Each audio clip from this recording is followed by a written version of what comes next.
All right, here we are. Welcome everyone to the Designers Show. I'm Dan Baumann, on with John Schrader, and welcome our guest, Jared Baehmer. Jared, how do you pronounce your last name? Baehmer. Baehmer. Close. Okay. Yeah. Like the car, Baehmer. Okay. Yes. Cool. Well, welcome to the show. And today we're going to talk a little bit about some plans that you've done. And the reason that I invited Jared to the show today was because he's and we'll get into some of this in just a minute, but I met Jared. He came to some of my training events, and let me just add something. Oops, I'm going to add this to the screen. So when I scroll down, this is a new about page that we just put up. But there's Jared hidden right back there behind. Yeah. He held something goofy up over his face. You were being goofy in the picture. Yeah, I was told to be goofy, so I just covered myself. Yeah, that's pretty goofy. There you are. This was from our Las Vegas event 2 years ago, and that's actually John's backdrop is the backyard that we took that picture in. Right. So that's where you are. So we're right to the left side of that picture is where we're all standing. So that was a nice event. I loved that place. And, It was great. So I'm looking forward to getting back out there, being live with people again. Yeah. So hopefully by the end of next year, we'll be able to do that. Yep. All right. So Jared, meeting you at these events and watching you just like take the chief architect like a duck on water. I think that's the term that we use. You really, really have nailed this software. Way, hell, what you're doing with this way above my pay grade. So I've been very impressed with how you've taken the tools that Chief Architect has given them and really taken it to the next level, and hoping that we can share a little bit of that information today. Okay. So that'll be fun. So anyway, but let's get started. And I kind of like to start this out sometimes by asking a stupid question. What's your favorite hobby? My favorite hobby? Yeah. What do you do when you're not working? Well, a very simplistic life. Basically, my whole life revolves around three things: my family, church, and work. So if I'm not here, I'm either at church, getting ready for service, or I'm at home, basically just playing with my girls. I have three girls. So what ages? My oldest will turn 11 here shortly. My middle child's 7. My youngest is 5. Nice. So I am the father that does hair, they put makeup on me and all that kind of fun stuff. So darn, you didn't let them do that before the show here today. Come on. No, they wanted to. They knew I was coming on and they wanted, I'll do your makeup. I said, nah, I'll pass. You're not good with red lipstick. Anyway, so that's awesome. And so you've been married a while, and where do you live? What part of the country? I'm over in the Tacoma, Puyallup area. Okay. In Washington State. Yeah, over by Seattle, kind of over in that area. Yeah, probably about, I'd say 45 minutes south of Seattle. Okay, cool. Yeah, because when we go to Coeur d'Alene, you just drive over. Yeah. Which maybe we'll do that again this year. So how'd you get into the industry? Tell me a little bit about your journey to this point. So short version, back in 2002, I had a friend who needed some help at a construction company he was working for. I didn't know a single thing about drawing. I knew nothing about construction. He just needed some organization there. So brought me on board, then just kind of started showing me Chief. And that's where I got my first exposure to Chief back in 2002. That was like version 8, I think it was. Yeah. And then and then over time, he was just showing me different things and how to work Chief. And he eventually left the company. The company had me take over and do all the drafting from there. Then I just steadily grew in that position, went to another company. And then back in June of 2016 is when I decided to leave and start my own company doing this and everything. So you've been, you got the entrepreneur bug and you started your own company? Yes, it bit me hard. Bam! And here we are 4 years later. So tell me a little bit about your company. What do you got? You got employees? Yeah. We obviously started out with just me. And right now I've grown to about, including my wife and myself, we're at 9 employees. And we do everything that we could possibly think of outside of the actual construction work. I have a real estate person on board here who does my permitting, so she can also help clients in regards to finding land if they need to find it. We help with feasibility studies to find out if they can build on the lot. Obviously, we do plans, we get them engineered, and we actually help them through the permitting process as well. So do you continue on? Do you continue on in that process at all, helping them throughout the course of the project then?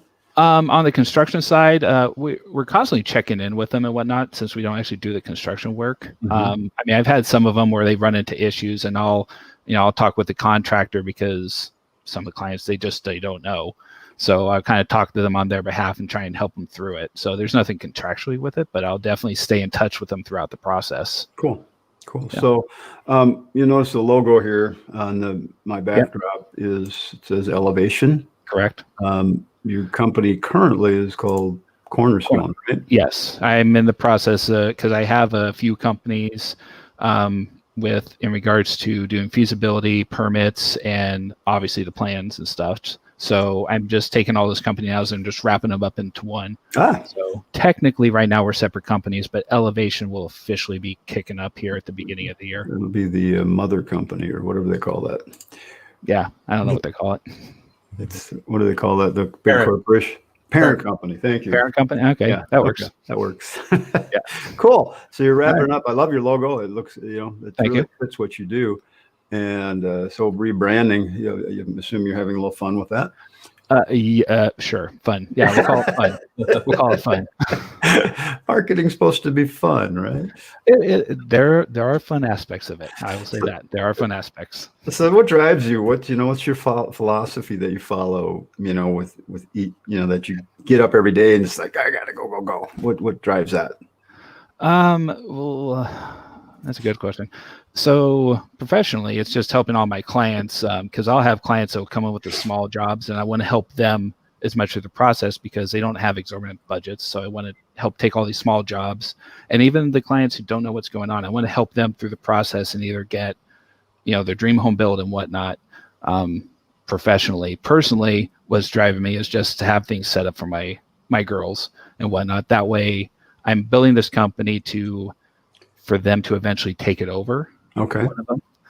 Take it over, or even just something to get them started to where maybe they start their own business, even if it isn't this. Teach them a little bit of entrepreneurship, huh? Exactly. Well, and the nice thing is, about a month ago, my oldest actually is getting intrigued with this. So I have a copy of Home Designer Pro. So I basically put it on her home computer there, and she's 11 years old, almost 11, and she's starting to play around with it right now, and she's enjoying it. So it's one of those. She might be the one to take it over. Okay, that's awesome. You told me this would happen. Anthony, be quiet. Yeah. Anthony, how did I know? Hi, Anthony. Hey, guys, everybody that you're commenting, thanks, and thanks for being here. And this is great. I didn't even see what Anthony said. He said, let the heckling begin. Exactly. I knew he was going to do that. That sounds like something he would say. Yeah, I'm going to get heckled through this whole thing. I know. Yeah, I wish I would have brought up some pictures I could show everybody, but that's not why we're here. So, so again, your company started 4 years ago. You got nine employees, including yourself and your wife, and you're looking to grow. So how many projects do you guys do every year? And you do remodeling and new home, right? Correct. Yeah, we do remodels, additions, new construction. Between all of our services right now, I'm at about, I should just know this, I looked at it yesterday, about 250 projects. And I would say about 75% of those are actual remodels, additions, new construction type of plans. Oh, so you do a lot more, you do more remodeling than new homes then? I would say it's probably about 60-40 remodels and additions. Yeah. That's a good mix. Definitely. And the age-old question, how do you charge for your services? I do it square foot basis. Okay. I just kind of find a nice little square foot, and that's for new construction. Right.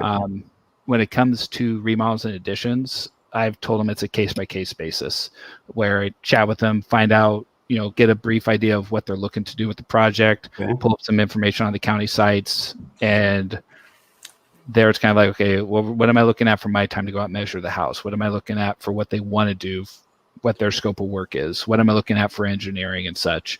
And then that's when I just kind of give them one price in regards to that. So cool.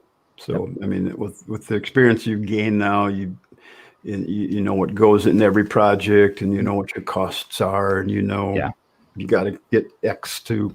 Okay, so we won't get into specifics, but it's always good to know that. So sure, because everybody does a little bit different. Yep. So one of the reasons we brought you here today was so you could show off some of your work. Okay. So tell me a little bit about this sample plan that you sent me. And I think I don't know if you're going to show that in Chief Architect or just show the PDF. I have it up in Chief right now. Yeah, let's bring it up in Chief and take a look at it. And we can let's just go through some of the different pages and take a look at that. Now, before we go that, I want everybody to know if you're viewing this on the Chief Exerts Academy website, you can, all right, let's see, I got to go here. So if you're viewing it here, oh, rats, I should have that link open. Give me 1 second and I'll get to it. There you go. Let's see here. You will, sorry about this, all the best laid plans, and I forgot this one. All right, where's that link? Here it is. So you'll be on the live streaming page. Okay, this is where you might be watching this show. All right, if you're on YouTube, I don't have the link posted there, but below Jared's picture and a little description about Jared, there's a couple links here you can connect with him if you'd like to. You can download Jared's PDF. Okay, you just click the button and it'll pop open the plan. So if you want to follow along by looking at the plan itself in PDF format, you could do that. So I thought I'd post that for everybody. Okay, cool. All right, so here's your computer. Yes. And okay. Oh, somebody's here. Oh. My dog bells hard at it. Dog alert. Yeah, that would be Quinn. All right. So let's just, so tell me your philosophy that you use when you start a plan.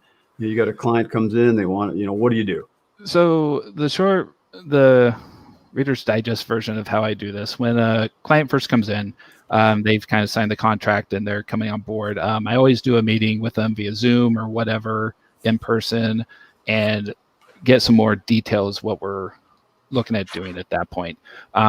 So once I've kind of got all that information when it comes to new construction, I basically just kind of start putting it together, and I actually put it in just like a concept file. This is my actual full layout I have, but I have another layout file that's just a concept where it's just elevations and floor plans that I get drawn up and sent out to them that way.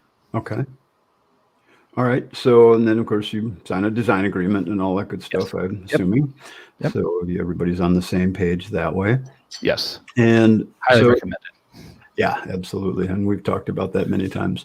Yep. In fact, if you go back on number of shows, you'll find the one where we talked about design agreements. So when you start the plan, just tell me a little bit about this plan and how you got into it. So this plan is my template plan that I use when I'm going through like checking new features in Chief and whatnot that I'm basically using to just kind of make sure my whole layout is functioning, since I use a lot of macros within my plan set and whatnot. So essentially, this is the main cover page that I'm putting together at this point. I don't do a lot of 3Ds. These are probably the main 3Ds that you see here.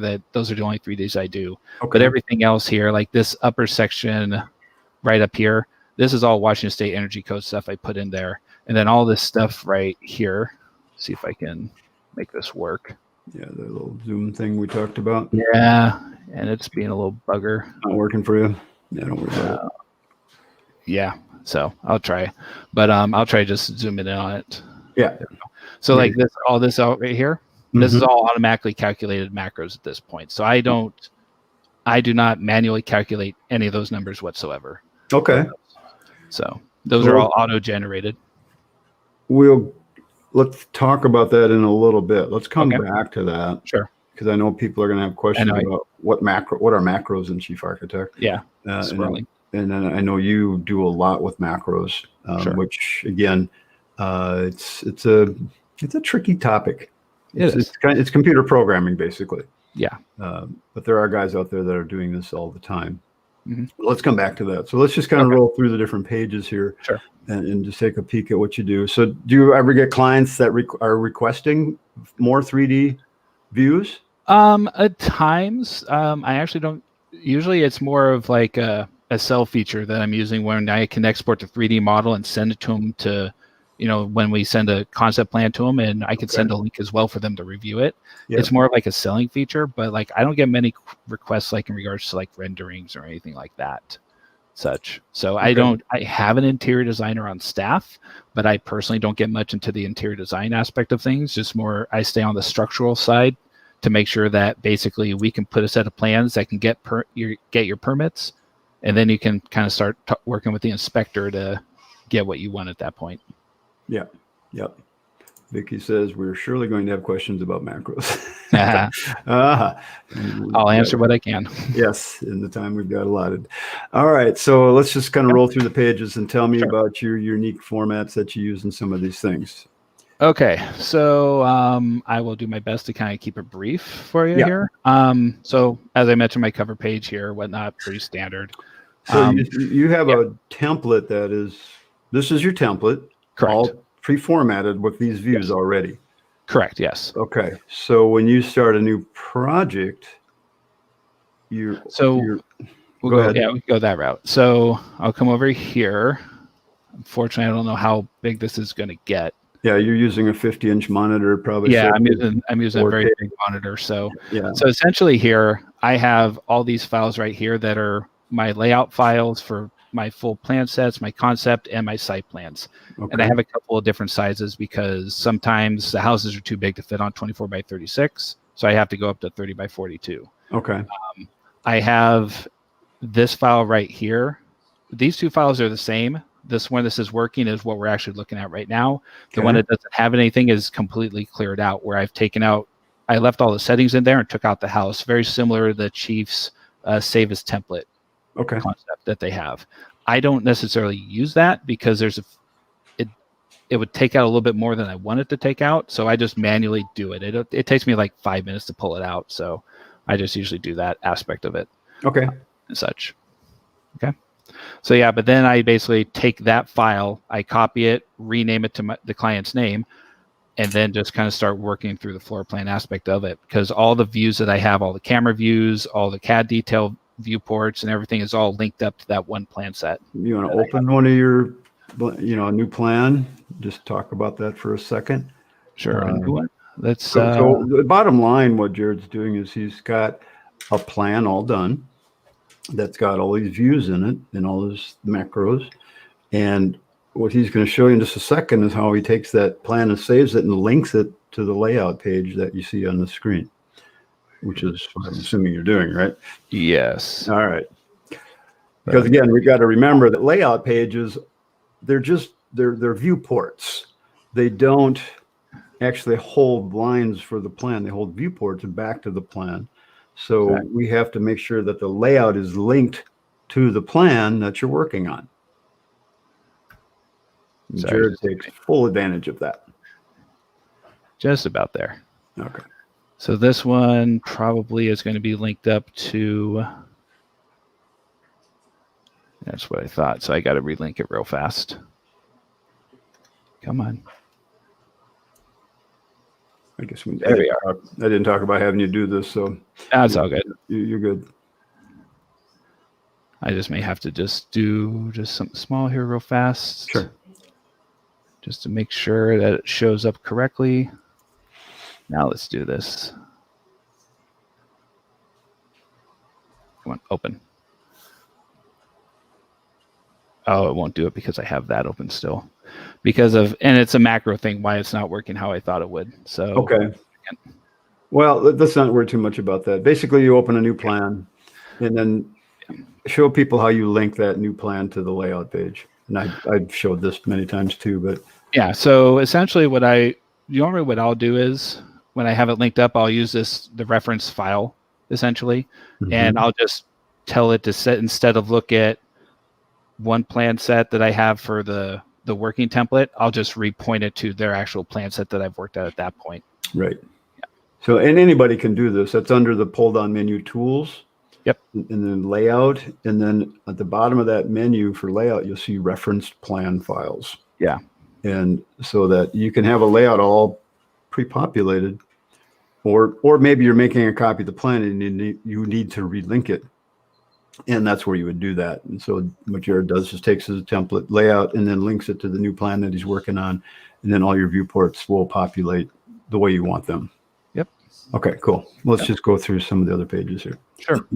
So basically, you see there it linked it. So now I just got to go relink it back. I tried linking it that way, and now I go. Oh, okay. By those of you that are part of my Pro Academy, if you go look at the layout template training, I cover this linking stuff in that in pretty good detail. Okay, so after the cover page, this is something that I know a lot of people do.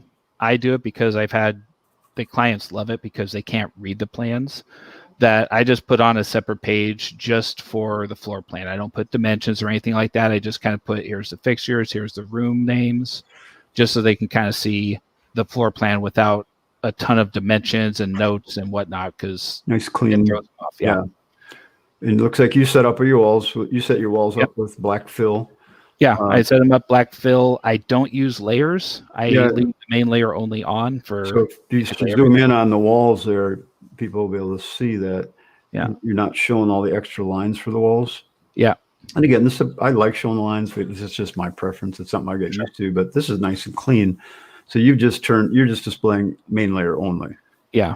And the reason I do that personally is because a lot of framers, of course, with especially new construction and whatnot, and even remodels and additions, a lot of framers, they don't care about the sheetrock. So I just dimension to the studs and everything else. I mean, I'll show it in 3D and on elevation stuff, but when it comes to that floor plan, I just haven't seen personally a need to have those turned on. So I just leave them off. So, and again, yesterday we talked a little bit about your plan view sets that you create. Yep. You've got quite a few of them. I got a few of them. Yeah. Let me. And your focus is more on plan views than it is on default sets and layer sets. Exactly. Yeah. I feel I've taken advantage of plan views. Mm-hmm. I have a plan view for almost every style of floor plan in regards to if it's electrical, framing, roofing, and I actually set it up. It's probably hard to see since my Zoom isn't working. Mm-hmm. But I'll have down here I have roofing L1 for level 1, roofing L2 for level 2. Since some plan views, you can dictate what view you're going to. Yeah. So I have something for my shear wall layout, roofing, framing, foundation, and electrical work and such. So I just have a variety of different plan views in there. Yeah, the plan views work well. And again, I in the templates that I offer, I do pay very close attention to plan views. I try to keep it more specific to trade than to floor. So we're same idea. We're just doing it a little bit differently. Exactly. Yeah. So Jared. Yes. Along with plan views, you have to be very careful that you're not going and changing your layers on those plan views and things that are shown on those plan views and stuff, on those saved plan views. Yeah. Do you have any tricks or any advice on how to train yourself not to go put something on a saved plan view that you don't want? I don't know about tricks. The advice is just to be very, I don't want to sound like redundant, but it's just be very cautious and pay attention to what you're doing, essentially. I don't know if there's necessarily any tricks to prevent you from making a mistake. I believe we can import plan views now, so I have my template to where, okay, if there's a mistake, I could just re-import it in if I have to, and whatnot. But I've kind of trained myself to be very cautious. Anytime I go over into active layer display options or any layer sets, first thing I've trained myself to look, have I clicked modify all layers? Right. Because I'm sure there are some people on here and they know who they are where that's been clicked and it changed everything on them and they didn't realize it. Exactly. That's exactly the point. I wasn't saying names. Sorry. Being intentional about what you're doing when you're working with your save. Exactly. Yeah. It's anytime I go in there, I just try not to be very, I try to be very cautious and make sure I know exactly what I'm doing and how it's being affected. Here, let me just quickly show people what that is, as long as sure. Let me add mine to the stream here, and what we're talking about there on the layout or on layers is when you go into the layer dialog here by clicking this button right here. Okay, and there's a little button right here called Modify All Layer Sets. So it was, I'll say Kevin, that was his name. Was Okay. talking about, he was cleaning up his layout, his template one time, and he checked that in, and he went and started modifying different layers, because if I change the color of this layer or the line weight or anything here, it's going to do it on all of my layer sets. And I think Kevin had gone through a bunch of them and changed it, and then he realized then he had gone and worked on his plan and saved it, and he had realized he did that. And it's like, no. Sorry, Kevin. Yeah. Sorry, Kevin. Yeah. Anyway, so be careful of that. It's there for a reason, and it works well. And just be careful with it. Anyway. All right. Cool. All righty. So I think, no, I didn't do that. I was trying to get Zoom to work and it didn't. So that's okay. All right. If you've restarted your computer, you may have to restart the app, because yesterday I didn't show you how to set it so it starts all the time. Don't worry about it. We're fine. Okay. Sure. Yeah. All righty. All right. So yeah. So floor plan wise, as we go through the next page, in this case, the second floor, and I have all my schedules. This is something I have auto-populate as well. Just being very intentional, and I use a lot of chief settings when I try to do everything and such. So all this stuff here for my schedules, it's rare that I go in and I manipulate the schedules. I just go and make sure that I've adjusted them correctly, so they're not like big gaps in between and such. Or that they fit, because some might be longer or shorter than others. Exactly. You might have to readjust a little bit that way. Yep. So do you keep those in CAD detail windows then? Yes, I do. Those are on CAD. They're on their own separate CAD detail windows. So if I jumped into here, CAD detail, these are all the CAD details I have in regards to it, where I have a couple different notes that I put in for the site plan. These are all my schedules that I have. Okay. I can't multiple select them, but different schedule and different notes that I put out onto the layout page. Pop over here for a second and show my screen and show people where that is. So depending on what toolbar you're using, you'll see an icon that looks like this. You guys see my screen? Yeah. That's called the CAD detail window. And in the CAD detail window, you can store all sorts of things: pictures, schedules, CAD details. Chief will automatically put the truss details in a CAD detail window. Plan footprints. I mean, it's just endless what you can store in this. It's all 2D. There's no 3D involved in CAD details. But it's a place to put things so you can keep your plan that you're working on nice and clean and looking good. So that works really well. So you're taking really good advantage of that. Yeah. Everything in my layout, I put very little text in my layout. My layout files have like maybe 3 pieces of text. Everything else is viewports. Do you do viewport labels and things like that? Are they part of the viewport, or are they text on the page? The label down here on my plans, those are in the plan itself. Okay. I have those in the plan. Okay. Yeah. I don't do any. Yeah, I don't do viewport labels or anything like that. Okay. Okay. Let's see. Corin asked a question. You guys do one-on-one training about the program a while ago, and I'm ready to design my beach house in Costa Rica, but I'm having a hard time figuring out how to do it. Yeah, we do one-on-one. Jared, I think if you worked with someone, you're going to work on the plan. You don't just do training. Yeah, typically I do mainly plans. I mean, there's like a few little times I'll help people out and like answer quick little questions and whatnot. Yeah. But your business is drawing plans. Exactly. Yeah. Do you work with clients while you're drawing your plan ever? Work with them like where they actually work with the plan file itself? Yeah. No. And the biggest reason I don't is because of the macros I have in there, because the macros are all set up for my specific system here. Yep. That if they went to open the file, they're going to see evaluations all over the place. Yeah. I mean, even between like Anthony and myself, if we switch files back and forth, there are some macros that he has that I don't, and vice versa, to where things aren't going to function correctly. So that's the primary reason why I usually don't do that. I can open their files if they're doing it like a stock plan or a template plan. like me programming Windows. You wouldn't want me programming Windows. Yeah. Or any software. Yeah. Anyway, let's keep going here. This Sure. is some good stuff. Okay. We'll come back to some of those specific things. Oh, by the way, Colin, yeah, John and I do training, and there's lots of other guys out there that work one-on-one. So Cool. you can find more information at Chief Experts Academy. Or John, did you get your site up yet? We're working on it. Okay. By Cool. the first of the year. Yep. Okay. So All right, cool. So continuing after I get this, I go into my elevations. So I'm doing all my architecturals where it's just my floor plans and elevations at the very beginning, because my structural engineer has all his pages toward the end. So that's why I basically go straight to the elevation side of it. right.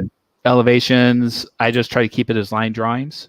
I try not to put really color in it because I just personally find that it just bumps up the file size in Chief when I make PDFs. And it looks So like you have the shadows turned off. Yeah, I turn the shadows off because usually my philosophy is I have that cover page where I kind of have the 3D and make it look nice. After that, it's mainly for the contractors. And of course, to me, their contractors aren't looking for the big flare, the pretty lights and everything. So I just try to keep it simple after that. Also, just to keep the file size down, so I'm not doing like 50 meg PDFs. So this is a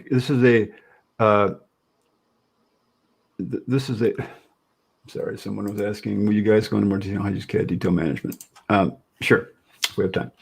So you have a save camera that is that elevation. Yes. Correct. Okay? Or those elevations are separate. So you save that camera. Yep. And the story pole you do on the left side there. Correct. That's part of the save camera. So when you open a new plan and draw a new plan, do you have to redo that story pole? No. I can go open that up real fast because I can show that in my. So this is my clean plan right here. After I've taken the house out, this is all I have here. So I have all my saved cameras down here that I will move in position once I've gotten the house drawn.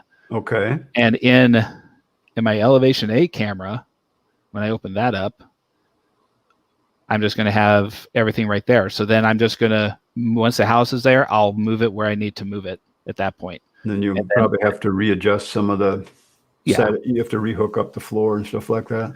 Yeah, once I get in there, usually where this is, it's set up exactly where it needs to be. If I'm doing a daylight basement, I'll have to push it down, obviously. Okay. And I still have to adjust everything, but everything's there at that point. Yeah. And then once I have that set, then I actually copy it, and then I'll paste it into the other cameras at that point. Oh, okay. So you don't have that in every camera then? Exactly, yeah, because then I'm readjusting it constantly. I just do it on that first front elevation. Oh, sure. Copy it over, and then I'll have a few tweaks at that point, but I'm not having to recreate everything. So especially my building heights, copying it over, then my building heights are there, but where I show my grade is there, when my top of the roof is there, it doesn't move. I just may have to extend the line over at that point. Cool. Then I see you have some boxes with hatching in it that you probably use to cover different areas in your plan. Yeah, basically if there's overframing or if it's a vaulted area or something like that, because I put a hatch on my vaulted ceiling planes when I put those in. Okay, cool. Yep. Awesome. So, cool. All right. Get out of that. That's a really great idea. So yeah, so that's the elevations, cross sections, very similar, similar concept. Philip's asking, so your floor and ceiling heights are always the same. Well, no. So that's why you're saying in your front, that one elevation, you adjust the heights. You have to manually, just like doing dimensions, where you can add and remove dimensions. You adjust your bar, your story pole to the right spots. Yep. But once that's done, then you copy and paste in the other elevations because everything's in the right place then. Correct. So that makes good sense. Okay, cool. Good. My cross sections, similar concept to elevations. My cross section A has all that stuff saved in there, a few different notes because I'm calling out joists and rafters or trusses. Okay. Get that set up, copy paste it into the other elevation at that point. So in your section here, all that framing that you see in the thing is part of the 3D model. Correct. Yes. Yeah. So, but you're not showing 3D framing.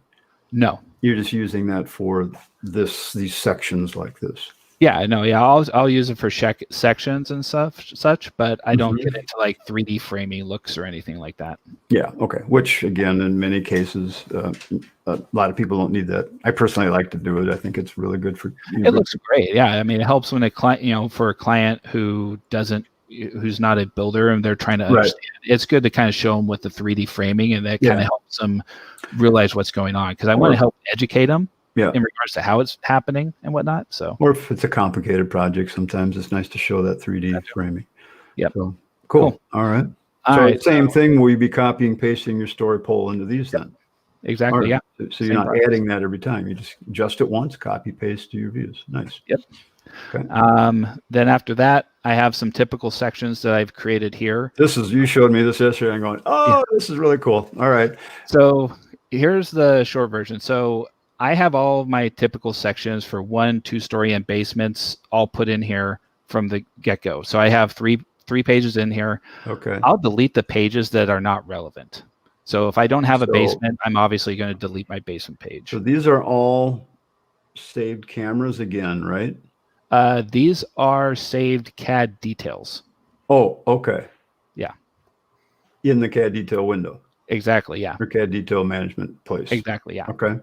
So, but what I've done here is, if I open this guy up. So he just double clicked on that. Yep. And that is actually opening up that CAD detail. Yeah. So, so what I'll do is over here, which I think I got it to work. There we are. So over here, I've created these right here. So I've created where I have a floor system for hung joists, rim joists, slab, if it's stem wall and monolithic, rafters, raised steel trusses, and whatnot. Okay. So what I'll do there is, depending on what it is, since this is not an actual camera view of the house, this is just a typical, I'll go in and just say, hey, instead of rim, I'm just going to turn off the rim joist layer and turn on the hung joist layer, which that's not going to help since I opened up a garage. Let me open up an actual house. There we are. So here. So you've got all of those different kinds of elements pre-drawn. Exactly, yeah. So they're pre-drawn in here. And I have this all set up to where all of these are on the hung joist layer. Mm-hmm. So as I flip, like here I have hung joist turned on. So I turn off the hung joist. All those CAD lines go on. I turn on the rim joist. And so this isn't like the actual plan. This is just showing the typical, when we're doing a rim joist, here's what we're doing. When we're doing a hung joist, here's what we're doing typically. So you're showing complete cross sections through the model. You're showing these typical sections as pre-drawn CAD details. Exactly. Okay. Because I'm not getting into all of this. I'm I'll call out the joist, but 3/4 tongue of groove, the insulation, the visqueen down, the size of the footings and everything. Mm-hmm. I just have that here in this typical CAD detail instead of the cross section. Okay. Yep. How did you get the sizes, scales of the various text to show on the layer display window? The size and scale of various text. Not understanding your question, Leslie. Could you maybe rephrase that a little bit? Give us a little bit more. Tell us a little bit more what you're looking for. So the idea, the concept is, if you turned on all the layers for these CAD details, oh gosh, it would be a mess. Oh, it'd be a huge mess. Yeah. If I did that right now, if you did all layers, turning everything on, and it's just going to be a conglomerate of. Yeah. So you're going to see all of the different details that you've drawn. Exactly. And all you're doing is per plan, you're just turning on the ones that you use. Now, if it's a plan that it's totally different than from what your template is, you probably have to draw it. Exactly. Yeah. I mean, that's how it was with the basement. When I had this, I didn't have a basement detail set up, but when I actually got the basements, it was time to make a basement detail. So, cool. And we'll just leave those there. But I have those set up for all the different potential scenarios. Yeah. This is for my engineer. This whole page, it's a blank page because he takes my PDF and enters all his stuff in on it through Bluebeam at that point. So, and by the way, the for review only words, and I always recommend to people, unless you're done with the plan, turn this on in your layout, and it's under the pull down menu view, and at the bottom of that menu is a thing called Watermark. You could turn that on. If you want to change the words or the size or position of anything, you have to go into the default settings for Chief and go to Watermark there. It's also a setting when you print your PDF from the Chief PDF. You can turn it there too. Yep. Oh, you can add that in that window? Yep. Okay. Well, I leave it on, and it through the print script, the print box, and it opens up. There we are. There's this include watermark right here. That's what I'm talking about right there. Yeah. Yeah. Okay. So that's how I turn it on and off. But define is where you would put in the text and what angle it's at and that kind of stuff. Correct. But yeah, you can do it. You can also do it under the pull-down menu view. Right. Yep. Yep. So yeah, it's a blank. Like I said, it's a blank page for my engineer for him to put all his notes on. So, so your engineer will send you those notes in a No. CAD file, or No, he puts it in. He uses a program called Bluebeam. It's a PDF editor. okay, And so basically he's going to put his notes on that page. On my foundation page here that I've created, he's going to go through and PDF wise, he's going to note down, put all his hold downs on there and any other notes that he wants to put in. So he's going to basically edit my PDF directly with his notes and what hold downs he wants where, what shear walls he wants to put where and such. so he doesn't do it in a CAD program. He just does it in Bluebeam. Pretty So much. he's just adding notes and things. He's not actually drawing anything. Then he's just adding notes to your plan. Exactly. Okay, but that Yep. blank page.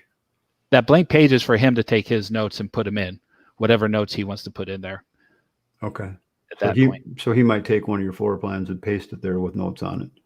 If he wanted to, yeah. Okay. Usually it's boilerplate notes that, it's like a full page of notes that he puts there. So, but yeah, so he'll do that with the foundation plan. The next plan is where I have all the floor joists. And so he'll size all the floor joists, make sure that they work on there and change what call outs he needs to change there. Next page is the framing plan. This is where he will add shear wall call outs and whatnot that he wants to put in. Okay. So yeah, so you're in an area where you've got to call out all your engineering stuff like that. Yeah. Yeah. Okay. Okay. Different parts of the country. Some people don't have to do much engineering. Other people, you drop it on a napkin, you're good. And other parts, you got to have 500 pages and 10,000 details and pay a lot of money. Oh yeah. So I don't know if you had any questions on these pages before I move on. No. All right. Let's. I know you had one. Keep moving on. I mean, we could go on for hours here. So, but I want to get to a few things. Another page for his shear walls. Apologize, my voice is getting hoarse. But yeah, shear walls that he can call out, put more notes on there, and that's basically what all these pages are. It's just the setup for him to do everything. I'm calling out floor joists with my beams, obviously there. Mm-hmm. Dimensions and such. I do show my cabinets and plumbing fixtures with my framing plans. I used to not do that until I came across where a couple contractors had to make some adjustments out in the field because it's construction, things happen. And they made some adjustments to where essentially, like in this case here, they had to move a wall over a couple inches, but then the fridge stuck out like that couple inches there, or it was like a cabinet. The cabinets didn't fit.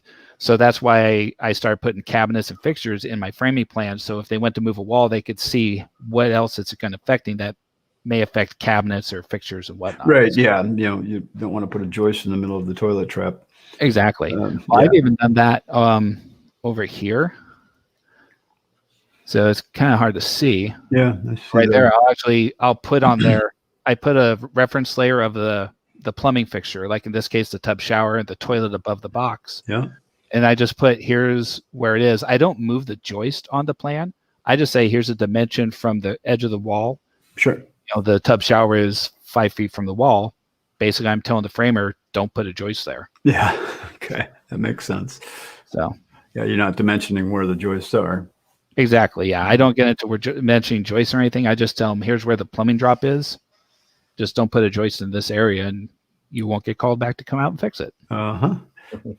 So, so there's that. Another shear wall plan for the engineer. My roof plan. This is where I kind of put the hatched area, like right here for my overframing. I don't actually put the overframing rafters in the plan. I keep those out. I just show a hatched area. I just feel it looks cleaner at that point. So, and then what I have here is I actually have two viewports. So I have this main viewport here. That's the first floor. And then I put the second floor right on top of it. So I just took the first floor viewport, copy, hold position, or copy paste whole position. Yep. Yep. And then I shrunk it up to where I'm showing both floors on top of one another. Oh, I see. Okay, cool. Yeah. So like if I took this guy, move it over here, yeah, you'll see it's completely separate. That works. That works well.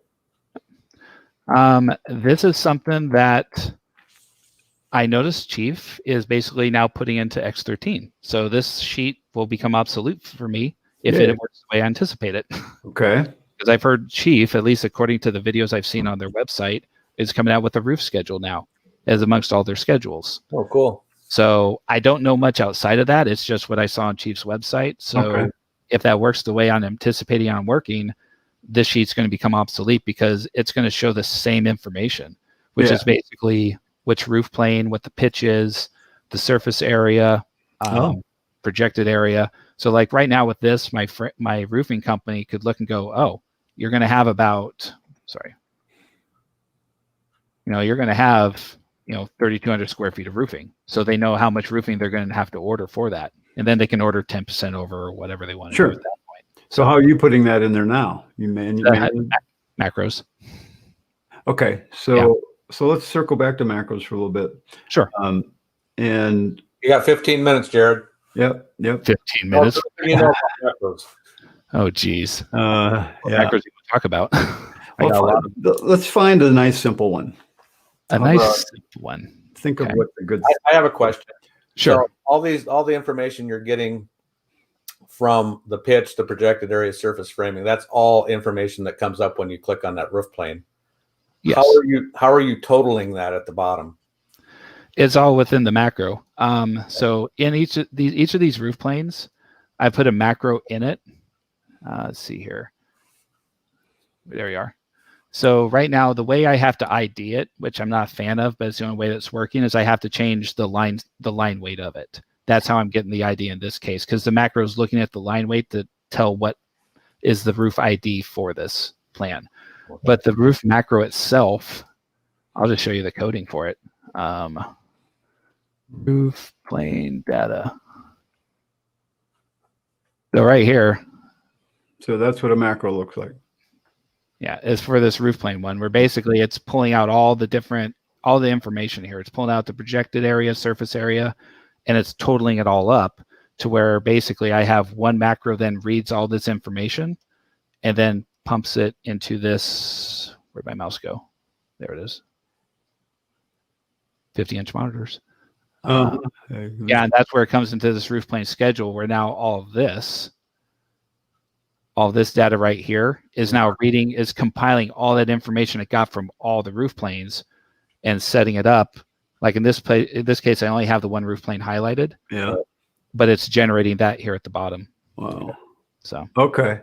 So again, with the new roof schedule that Chief will have, you won't need to do that anymore. Hopefully. Yeah, not with macros. Right. So. And Jeff Rexford was asking, hi Jeff, how you doing? He said, "Well, the roof schedule includes skylights." Well, I would assume it would. That is what I heard. Okay. Again, it's the latest. I don't know if it was this week or last week's thing that Scott at Chief Architect did. Mm-hmm. But from what I understand, skylights will be in roof schedules in 13. Okay. Well, that'd be cool. Yep. Yeah, I haven't seen the beta yet, so I haven't either. Yeah, but they've been doing videos where they're showing some of the new features, which is there's a lot of new things coming that are pretty cool. Definitely. So. A lot of things on the structural side. Yeah, I was noticing. So that'll be interesting. I can't wait to get my hands on it. Yeah, so. As usual, kids in a candy store when it comes to beta. Yeah. Sure. All right. So let's look at a more simple macro. Okay. Something that a normal person could do. Okay. Is there such a thing? And by the way, Jared worked with Joe, the macro guy, and you mentioned a few other people that do these macros, and you found them over at Chief Talk. Exactly. Yeah. Okay. So if you guys are doing this, and you're super interested in automating a lot more of this stuff, go to Chief Talk and go to that forum and search for macros or Joe, the macro guy, or something like that, and you'll find those people that do that. Definitely. So yeah, I don't know, simple macros. Oh geez. I mean, there's the basic text macros that I think you've covered in your your Well, video. yeah, those I've covered those. Let's look at something. How about what if you want to change the door label style? Do you do that?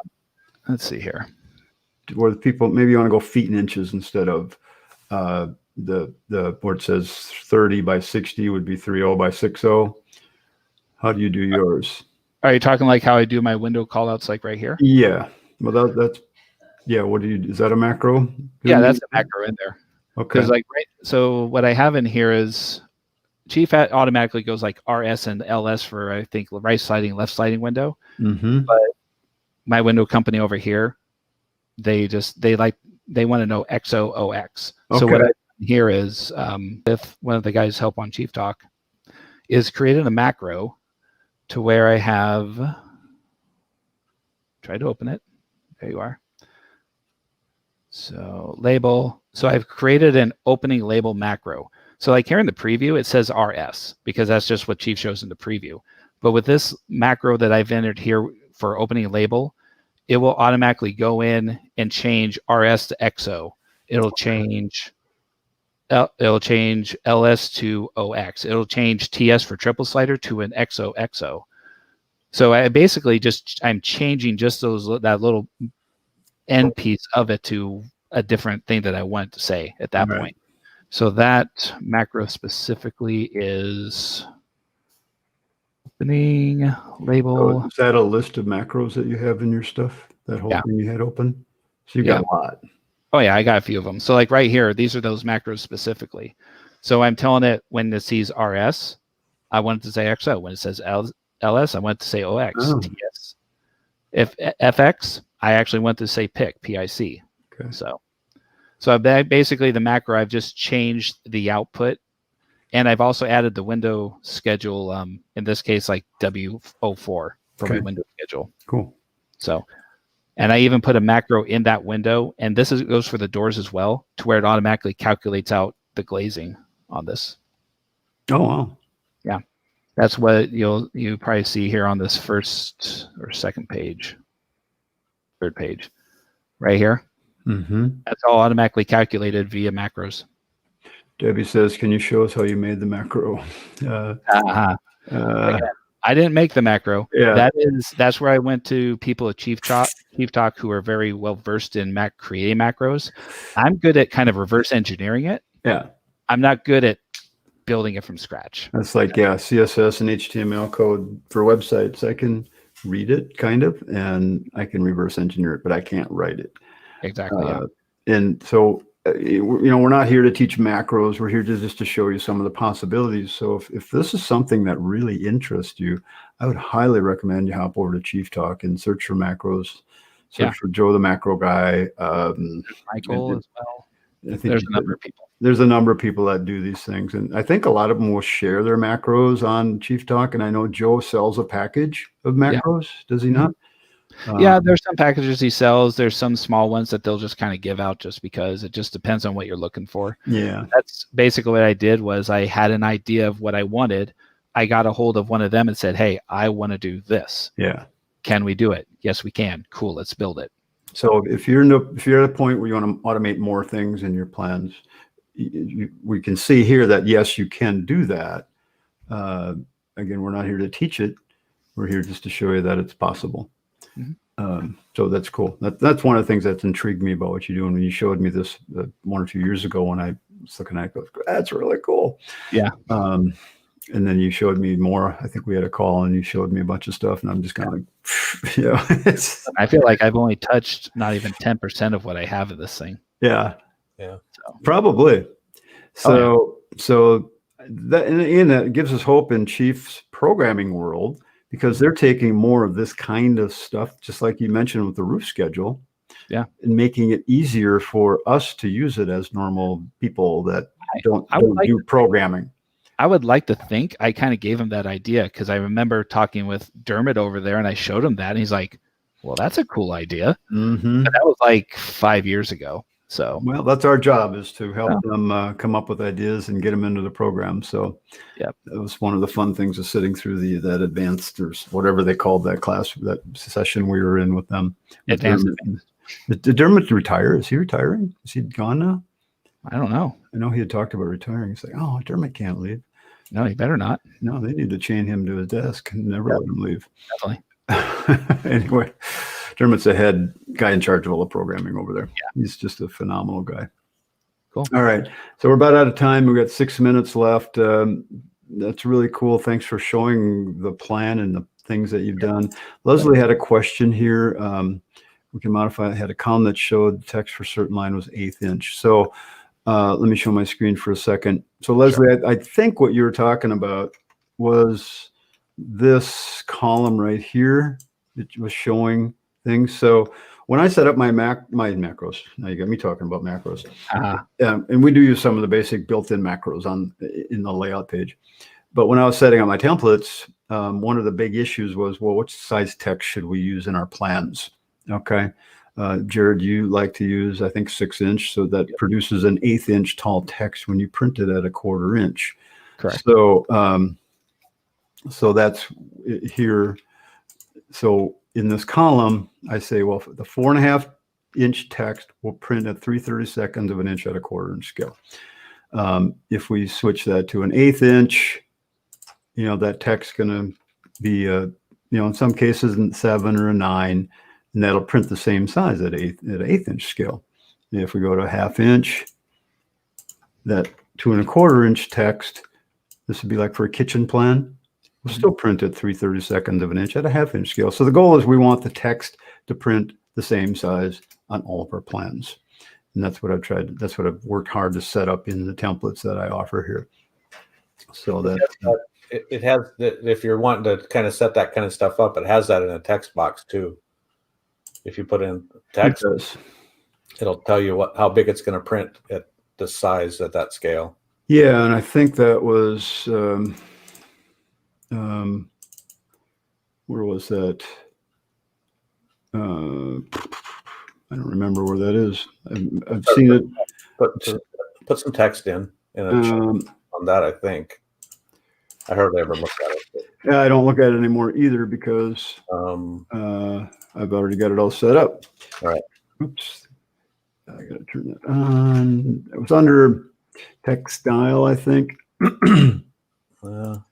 I don't remember. Anyway, oh, here it is. It's under scale. There it is. Character height scale. So there's where scale at 1/4 inch text at 1/4 inch versus 1 foot. Print size. Put in a 1/2 inch print size and it'll change the. Yeah. So if I go 1/2, it'll tell you what size text to use. If you want to be an 1/8 inch tall, then you have to do it a 3 inch tall. Yep. Okay, so I know Chief's templates all come set up with a 6 inch text for a 1/4 inch scale, which I like the 4.5 inch better personally. But again, that's my preference. So that's why they call it preferences. Anyway, cool. So what kind of any other questions we've got here? Philip was asking about how long it takes you to do a set of construction documents. How long does it take me to do a set? New construction wise, if I have all my assuming I have all my questions answered from the homeowner in regards to it, I